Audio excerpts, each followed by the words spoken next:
ఇంట్లో పొదుపు చేయాల్సింది ఎవరు? భర్త, భార్య? నాకు తెలిసి భార్య అని అనుకుంటున్నాను. ఎందుకంటే భర్త కష్టపడి వచ్చిన జీతం తీసుకొనొచ్చి భార్యకిస్తాడు కదా! భార్య బాధ్యత ఏంటి? ఎక్కడెంత ఖర్చు పెట్టాలి? ఎక్కడ సేవ్ చేయాలి అనే కదండీ!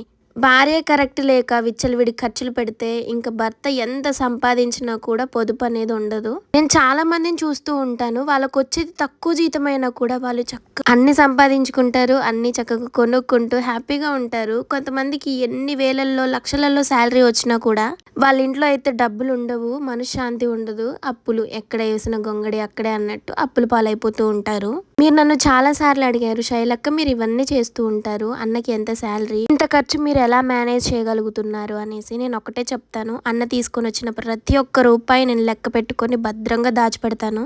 అన్నొక్కడే కాకుండా నేను కూడా కష్టపడతాను.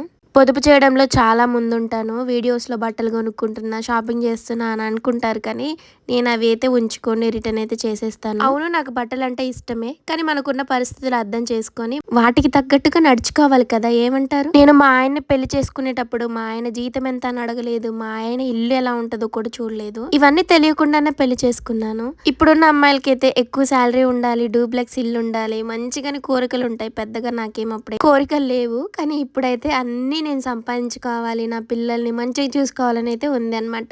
సో మీరేమంటారు?